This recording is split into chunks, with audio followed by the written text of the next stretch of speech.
Welcome back to the Sports Politika podcast, the show that guides you through the deep underbelly of sports and politics. I'm your host, Karim Zidan, and today I'm back with an important episode that revolves around the growing demands to sanction Israel in sports for the ongoing destruction of Gaza. To discuss this topic, I spoke with Dr. Katarina Pijetlovic, an assistant professor of law at the Catolica Global School of Law and the author of the book EU Sports Law and Breakaway Leagues in Football. Katarina is also one of the co-organizers of a petition to suspend Israel in sports that was published by the Democracy in Europe Movement 2025. The petition has garnered more than 81,000 signatures to date.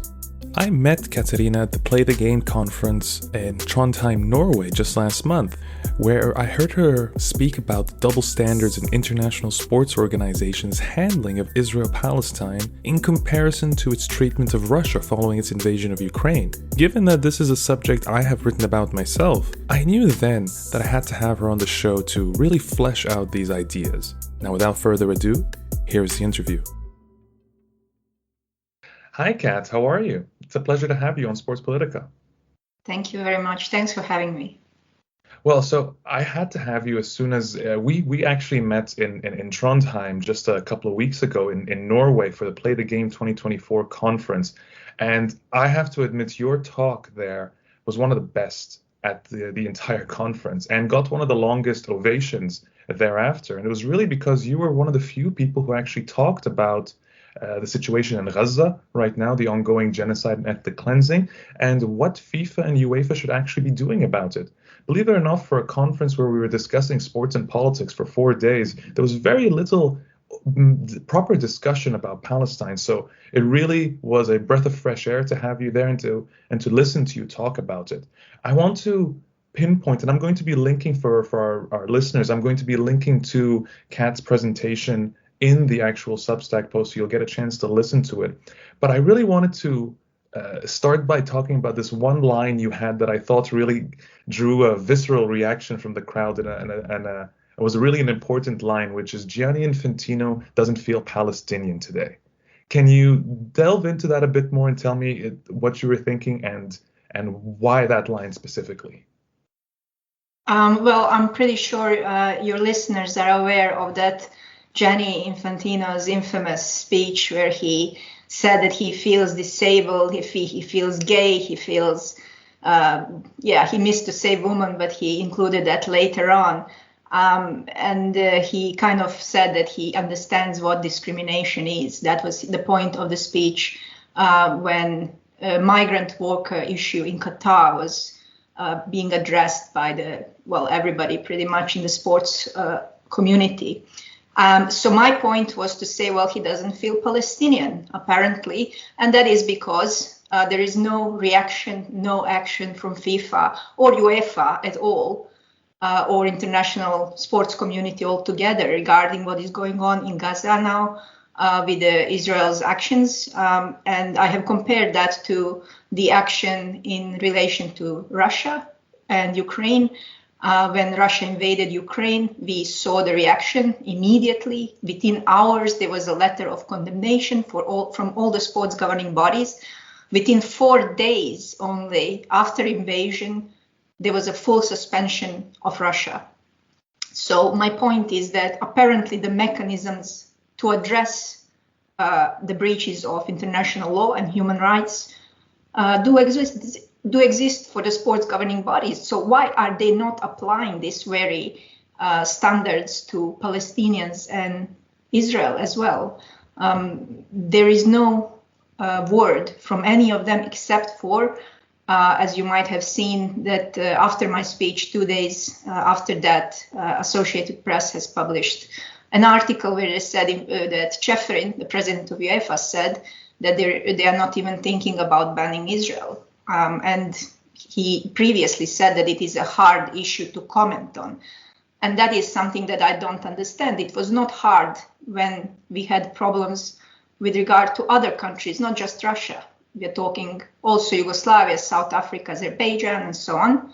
And now suddenly there is a huge problem when we are witnessing the most horrific images of our lifetimes and the gravest breaches of humanitarian laws, international laws of all kinds. In fact, there are dozens, if not hundreds, of international conventions and UN resolutions being breached. So there is a clear double standard in approach by the sports governing bodies. You mentioned a double standard, and I really want to understand why these international bodies and organizations have seen these previous conflicts as so black and white, so that they're willing immediately, when Russia invaded Ukraine, to put out these statements and to take immediate action. I mean, Russia was made into a pariah state in no time, in a matter of days from the invasion. So why not take action in a situation like, what we're seeing unfold in Palestine, in Gaza in particular, which, as you said, the amount of war crimes, the amount of breaches of humanitarian laws taking place, it should also be black and white. So why isn't it? Well, I am pretty sure that anybody who follows the international politics and sports politics in particular knows that the sport is not apolitical. It does not practice political neutrality as it claims that it does. It is a fantasy, right? So we do know that there are powerful political actors influencing everything that is happening and all the decisions of the sports governing bodies. There are powerful lobby groups that perhaps finance these organizations, that have a lot of say through whether through the sponsors or through something else. And obviously they are under pressure and they choose profitability over non-discrimination principle and profitability over, well, ultimately really human rights, because we do know that Human Rights Watch has already, even before this ongoing massacre, we do know that Human Rights Watch was pointing out that FIFA and UEFA were actually engaging in human rights abuses by supporting the illegal Israeli settlement clubs and by not applying their own rules, and that is territorial rules, that you cannot be in one association and play in another. So as much as in Europe, somebody from Belgium, a club from Belgium, wouldn't be able to play in German league and host matches of German league on the Belgian territories, that's how the clubs from illegal settlements in West Bank, which is Palestine association territory, cannot really host Israeli league matches, which they're doing, and they're also participating in Israel. So clear breach of, and this has nothing to do with politics really. Mm-hmm. But it has been ignored even before. And this despite the fact that many organizations representing millions and millions of people around the world have written to them, despite the fact that 66 members of European Parliament have written to these organizations, to FIFA in particular, asking them to apply their own rules, which they don't, but they would gladly apply them in any other case. So for instance, in Russia, when Russia actually wanted to do the same thing with Crimea clubs, they instantly suspended it. And that is, again, a very obvious indicator that there are things happening on the level that is not purely sporting, that has nothing to do with sport, that is purely political, in fact, and that prefers, obviously, the Western-centric point of view. But the hypocrisy is really stark, though, because you think of FIFA, you think of Gianni Infantino. It was only a few years ago that he stood at the so-called Museum of Tolerance in Jerusalem and declared that he would love to see Israel and its Arab neighbors co-host a World Cup. So on the one hand, and right, this is after, it's not like October 7th happened in a bubble. There have been previous acts of war and aggression between Israel and Hamas over the years. So it's not like he's coming out of the blue thinking that everything was peaceful and wonderful at the time. So out of one side of his mouth, he says something like that, presenting the idea that sports, and especially these massive organizations like FIFA and the IOC, can be these harbingers of peace. Yet on the other side, he takes no action. And Infantino is slightly better in that at least he issued letters of condolences, I guess, to the Palestinian and Israeli football federations, but it stopped there. If this is someone who is aware that or believes in the romantic notion that his organization can bring about peace, well, then why isn't he trying to do so? Well, exactly for the same reason I've discussed in your previous question. He's obviously under the influence of powerful actors, lobby groups that do require certain allegiance of him. And in that allegiance, I guess he's required to turn a blind eye to everything that Israel does, not just in sports, really, by fielding in these clubs from illegal settlements, but also what it does politically and whatever international laws are breached, that's supposed to be tolerated as well. And now we have seen a big international movement coming from several places and just growing. BDS movement, for instance, PACB in particular, that's Palestinian Action for Cultural and Sporting Boycott of Israel. They have, in fact, issued a call to disrupt the Olympics in Paris 2024 just this morning. And they are calling for people to disrupt these events peacefully, where Israel is allowed to participate. So it seems like when political processes fail and international law is slow, and sports governing bodies do absolutely nothing, that it's on the people to organize and to do something about it through, again, boycotts, divestments, and sanctions. And that is the best we can do: go out, protest, engage in peaceful disruptions of events, block the roads, do whatever you can to, in fact, make it so that you fill in these gaps that are left by all the above. So sports governing bodies, politics, and the law. It is really come to that.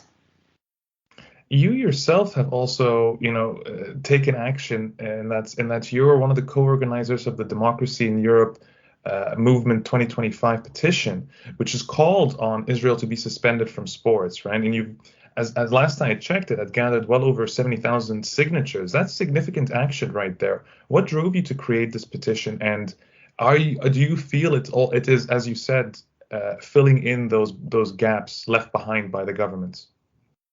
Everything is happening too slowly, everything for my taste. However, that seems to be the only way to go forward, and it's better late than never. The petition has indeed gathered in, I guess now 1.5 months, about 73,000 signatures. It is co-organized with DiEM25 movement. BDS movement is also helping us with it. I have written 13 pages of letter attached to that petition. It's on diem25.org, and it can be found right at the opening page. So if anybody is interested in details of how the entire 75 years, and in particular the last 4 months, have affected Palestinian sports, there's 5 pages dedicated to it, of all the deaths, all the destruction, and everything else we have seen. So I would just urge people to do what they can, and everybody can do their bit, which is sign these petitions, go out to protests, and engage in this peaceful disruption of events. What prompted me to do it? Well, it's a basic thing, really. I think we are all watching these scenes, and everybody feels helpless. Everybody feels absolutely helpless, and I'm sure that most of the people have found an image or video, at least 1 or 2 of them, that made them cry, that just broke their heart. And everything that's coming out of Gaza is heartbreaking at the moment. It's so at some point you are thinking, what is it that I could do in my own field? And this was one of the things that I could do in my own field. And I'm going to push this. I'm going to collect all these actions that are dispersed all around the world. And we are going to send a package together to all the governing bodies and ask them to do something about it. They cannot ignore this forever. They cannot stick their head in the sand forever. That is the idea of it. And if they refuse to, there is always a boycott of their sponsors that is next. And that can be a long-term boycott. And it can create an impact not just on them, but also on their sponsors' income. Well, yeah, BDS is absolutely known for such boycotts as well. I have seen that they attempted to boycott the Chevron marathon in Houston earlier this year as well, because Chevron being one of the main gas providers of for Israel. So we're going to be seeing more of that action, and I have no doubt that we're going to see some of that take place at Paris 2024, a entire event with its own set of controversies and scandals already, not even including what we're seeing now. But it really does feel, to an extent at least. I mean, it was only like less than a month ago that I wrote a piece calling for making a case at least for Israel to be sanctioned from international sport. And really at the time I got a lot of pushback from people, but it seems that with each passing week the article gets shared more people seem to agree, and the tide appears, at least from the outside, to be turning. Right, like you mentioned this, the letter signed by members of European Parliament, right, the calling on FIFA and UEFA to take what they call decisive action. Right, we've seen Irish basketballers refuse to play Israel and shake hands with them earlier this month, and I've even seen the one that really surprised me, because North America you're seeing a lot less protests or even imagery with regarding to Gaza at all. There was a sign calling for a ceasefire at the NBA All-Star game. It feels like the momentum is shifting right now. What do you think? Absolutely, I feel the same. When I started this, it in fact was when I decided to do something about it was 12 October, and I'm a co-founder and I was a general secretary of Union of European Clubs. So this was about 4 or 5 days after the Hamas war crimes, basically what they've committed.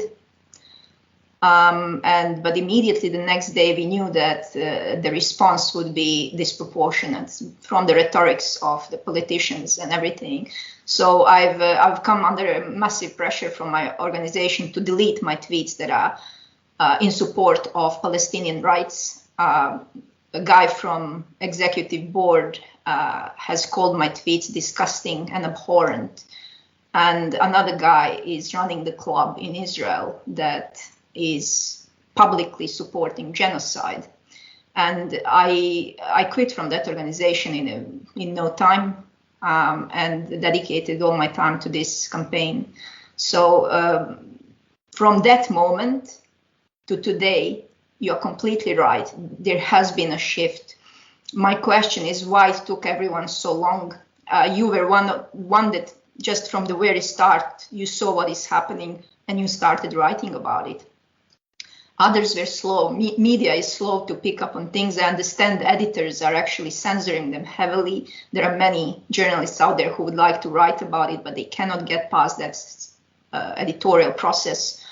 But now I see more and more media. Like I was interviewed for Deutsche Welle the other day. I've seen calls issued and reposted by some of the mainstream media as well. And so everybody's kind of starting to discuss it now, after I feel like it's a bit too late for that. The damage has already been done.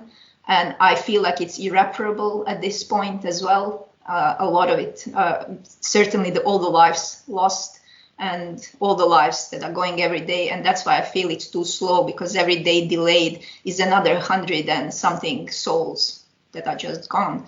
Many of them children, which is again heartbreaking. And so the speed of it is not satisfactory at all, but the momentum is shifting. I see it, everybody's now gaining courage to voice their opinion, which they didn't before. On Twitter, the situation is different. There are a lot of loud voices. Some of the loudest are Jewish voices, which I'm really happy to see.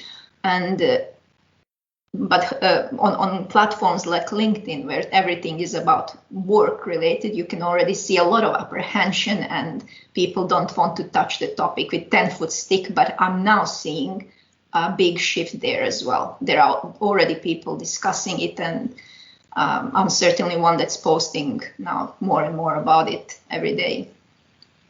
What does this say about what Israel's done, really, in the sense that what does this say about the collapse of Israel's PR for years? And we've seen this gradually shift, right? Like the Sheikh Jarrah stuff that happened a few years ago. That was a momentum shift where I started seeing mainstream outlets actually condemn Israel. It was around that time that we had Amnesty International actually use the term apartheid on Israel. There were clear shifts happening, but what we're seeing now and the level of response we've got, even all the European countries and North American outside of the United States, so including Canada, they're all calling for ceasefires now when they firmly were against ceasefires at the very beginning. This is a true collapse of Israel's PR, or have they simply just gone too far in terms of even their branch of their type of warfare? I mean, the fact that they are willing to openly displace millions of Gazans who are now stuck in Rafah at the border with Egypt. It's horrific behavior to the point that I don't think anybody can deny it, but they used to once be better at the propaganda. What happened?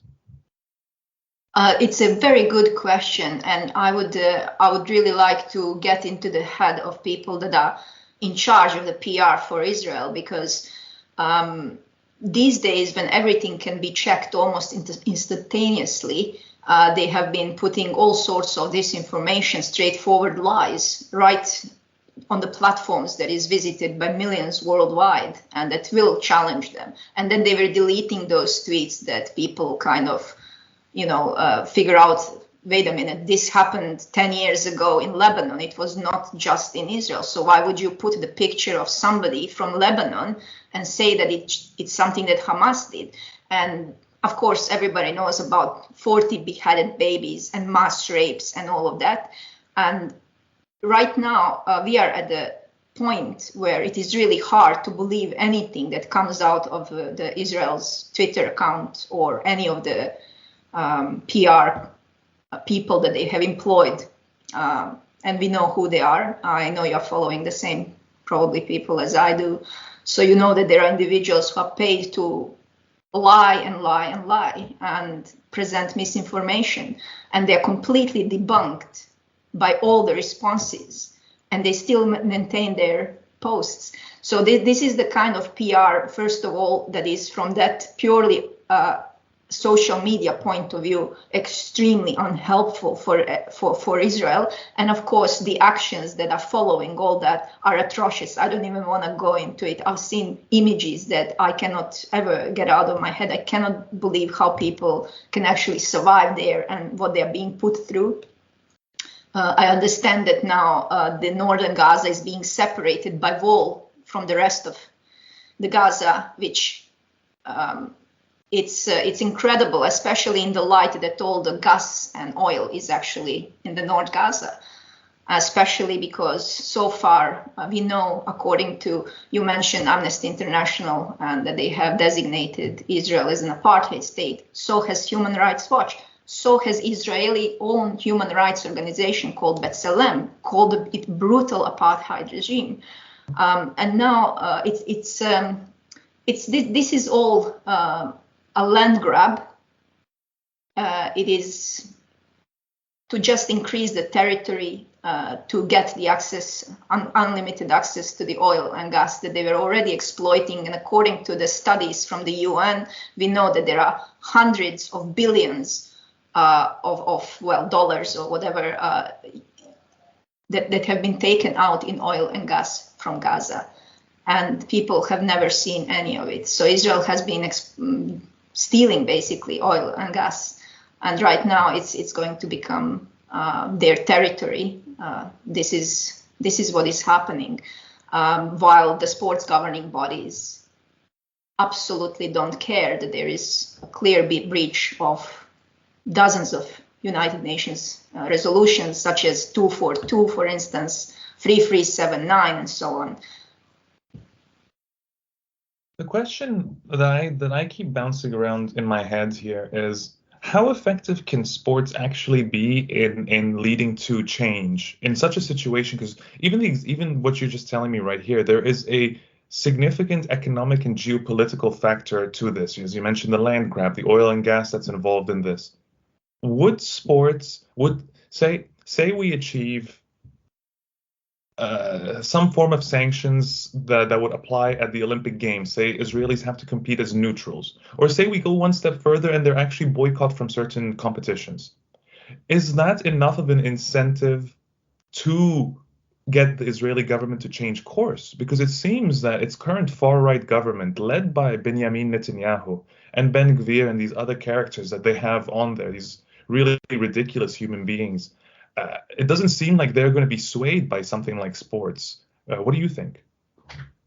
Well, this isn't obviously something that is in itself and of itself going to end the war. However, it is going to be a significant contributing factor in the overall package that is going to come from international community inevitably sooner or later. And it will altogether put pressure not on government, because as you mentioned, they don't really care about any. First of all, they don't care about their own people. Mm-hmm. And, so let's just start from there. The pressure will come from people, because people want to be a part of international community. People want to watch their teams play in the sports. And that is what the hope is, that it's going to create that pressure together with all other sanctions and boycotts and divestments and all the other actions that are going to be taken against Israel. They're already in 20% minus downfall for this quarter economically, which is, again, a big economic hit for the society. The goods have to enter in unconventional way, which means that logistics are now higher. They can't anymore use the Eilat port, which means that goods are more expensive in Israel. Gas is going to be even more expensive. It was always very expensive, but now it's going to be very expensive. And people are simply going to, which they are already doing, trying to get rid of Netanyahu. There are protests in Tel Aviv, so let's not forget that Israeli society is not uniform as well, that there are people in there who are really against this. They're not majority, but they are quite vocal and they're quite brave as well. You're absolutely right. They are quite brave. We've seen Israeli protesters close off highways, storm parliament, demand for elections and for change and for Netanyahu to be removed. And we've seen them being silenced in Israel as well. So it's in many ways, I guess the term can be heartwarming that at least we're seeing this kind of response from people, especially people who are involved in this situation, as these Israelis are. I do think, at the very least, sports can play a fascinating symbolic role in such conflicts as well, because I think of Palestine's progression through the AFC Asian Cup over the past few weeks as well. There was a historic run for a team that had no business doing as well as they did given the situation and what they were going through. I mean, some of those players, their family right now are among those sitting in tents in Rafah trying to survive. Yet they were still able to go out there and perform the way they did. And that, in many ways, that draws attention, that gets you, it unifies people behind you in many ways. That's sort of the romantic side of sports that I think can be utilized. And Israel has taken advantage of that in the past. The fact that it could potentially be locked out of stuff like that, well, that's significant in its own way, because we see right now what Palestine is able to gain through that.